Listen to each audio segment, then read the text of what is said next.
I was just looking at the clock and something striking came to me. So I'd like to share this insight about the time.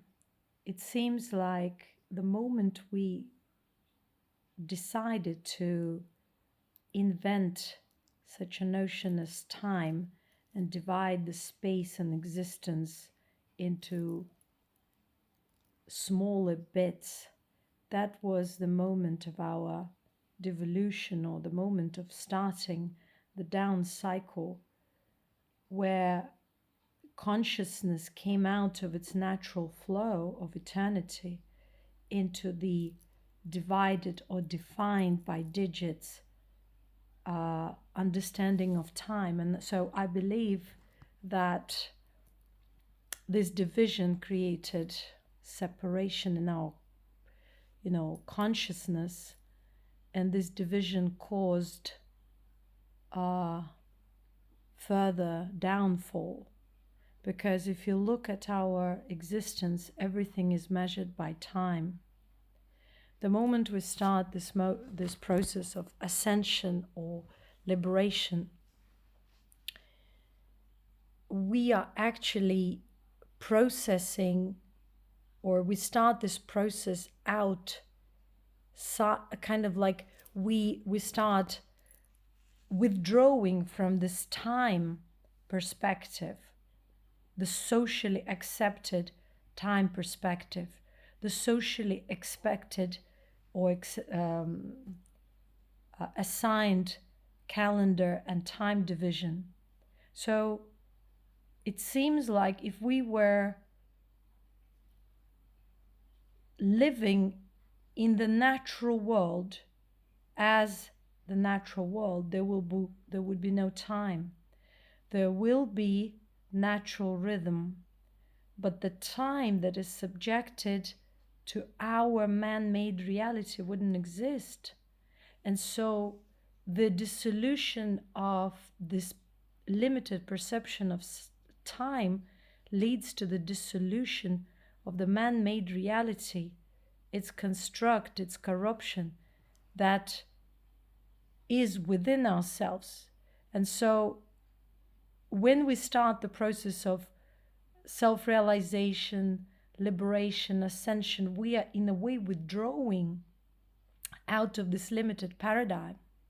So we get into a different timeline where we perceive time differently. That's why all the enlightened masters and siddhas speak about their perception of time, their way of living, how they live. They observe the change of seasons and the change of night and day, but these changes do not affect them, do not affect the flow of their consciousness, because they live in a different flow with a different perception of time and space. And that's why nothing is undone. Everything is in the alignment and organized naturally, and yet they flow without limitation. So this is the wisdom. And this is the personal experience as well. The more we awaken and the more we align with a higher frequency, the more we dissolve the limited paradigms of time, the limited notions of time, whatever belongs to the man-made reality, whatever limits us on whichever level, it just dissolves. And it doesn't mean that we live somehow differently, but the difference is from within. It is the perception, because we are no longer bound to the system within ourselves.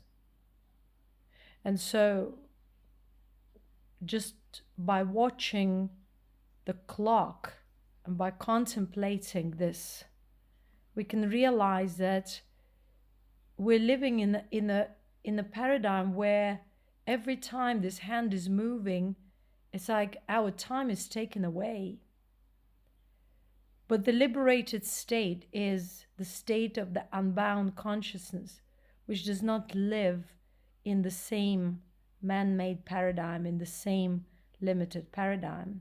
And that's why it enjoys more spiritual potency, it has more vitality, more energy, because energy is time. The more we waste our energy onto the projected reality, onto its separate elements, empowering them, giving them energy, entertaining them, giving them attention and focus, the more we are bound to this man-made, limited paradigm, its time and space construct, and thus we are wasting our vitality and energy, and our lifespan becomes each second shorter and shorter.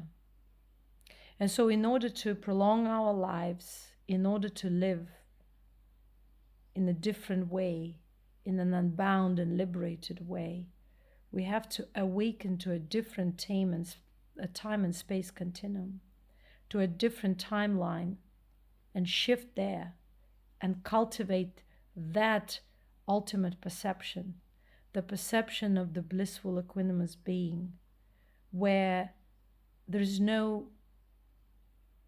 time, you may say, even though it does exist, but it is not in the same, it doesn't flow in the same way as we're used to. And so when we shift this time perception, our consciousness as if carries its own time and space. It exists in its own time and space. And you may notice that wherever you go, whomever you get in touch with, these people fall into your time and space continuum too. That's why they feel as if time doesn't exist when they communicate with you, when they are in the space with you. Because when you have awakened, refined, transformed, and now you are the vessel of that different time and space continuum, or the different frequency of consciousness another way, you emanate different energy and thus different time. And so when people are with you in your proximity, their consciousness adjusts the frequency, especially if your frequency is higher. And this way, you start pulling them out of their time frame, out of their social construct, into a different space.